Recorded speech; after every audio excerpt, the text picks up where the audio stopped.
I was standing in my brother's beautiful new living room, surrounded by his friends, his wife, his champagne, when he dropped the news like a grenade. Grandpa left him the vacation home. Just him, not me. He stared straight at me with a smug little smile. Like he wanted to rub it in. So I smiled back. Said, "Good for you, Josh." Then I quietly walked out. But that wasn't the end. Oh no, that was just the beginning.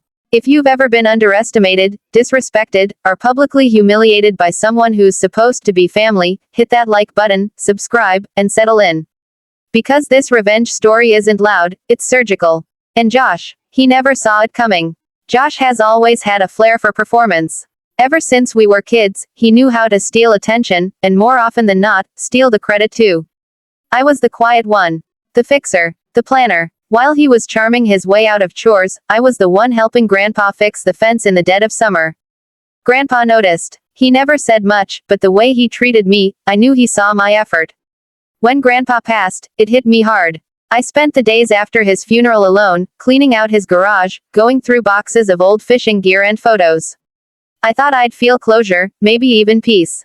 Instead, I just missed him more. Josh, meanwhile, didn't show much emotion. Just breezed in, offered a quick speech at the wake, and left early with his arm around his wife and his eyes on the nearest cocktail. A few weeks later, he invited me to a home celebration. Said he and Claire had bought a new house and wanted close friends and family to see it. It felt sudden, but hey, I thought, maybe he was finally settling down. Maybe we'd reconnect. So I showed up, gift in hand, shirt ironed, heart still raw but hopeful. His house was gorgeous. Open concept, modern kitchen, manicured lawn. I even told him, "Wow, this place is amazing, Josh. Congrats." He just smiled. That specific smile, like he'd been waiting to deliver something. And then, as everyone gathered in the living room with drinks, he raised a glass. "Thanks everyone for coming," he said. "I just want to share one more piece of good news. Grandpa left me his vacation home. Guess hard work pays off, right?" He looked directly at me as the words landed. Some people clapped. Some didn't know what to say. But Josh, he was watching me, like he expected a reaction. Like this was his grand finale. I smiled, just slightly, and said, "That's great. Good for you, Josh." Then I turned around, walked out the front door, and never looked back.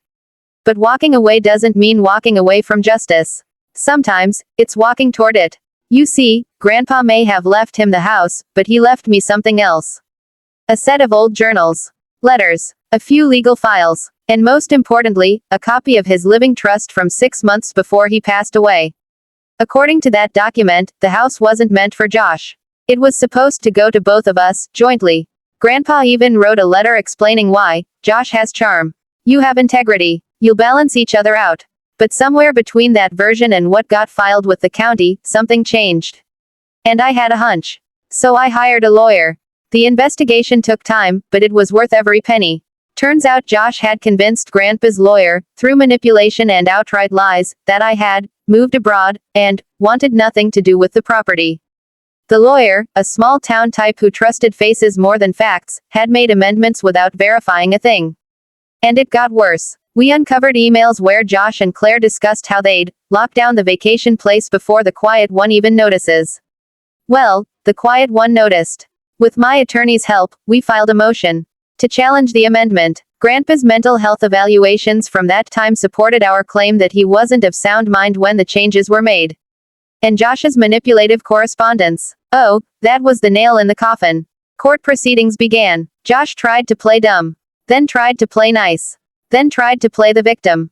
But the evidence, it screamed the truth. 3 months later, the judge ruled in my favor.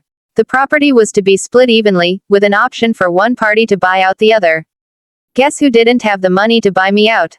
Guess who had to sell Grandpa's beloved home, and watch as the proceeds were legally wired to my account? Josh begged for family unity. Said, it was just a misunderstanding. But when I offered him exactly what he offered me, a polite smile and silence, he didn't take it so well.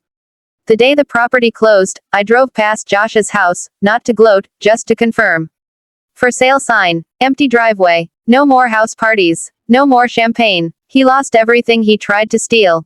And I gained something far better than a building. I gained justice. Sometimes, revenge doesn't need to be loud. It doesn't need fireworks or screaming matches. Sometimes, the sweetest revenge is calm, quiet, and absolutely, unquestionably fair. Because when someone tries to erase you from your own family, karma will make sure they're the one who disappears. If this story gave you goosebumps, smash that like button and tell us in the comments, what's the pettiest or most powerful revenge you've ever seen? And if you love seeing justice served cold, subscribe for more epic Reddit revenge stories. You don't want to miss what's coming next.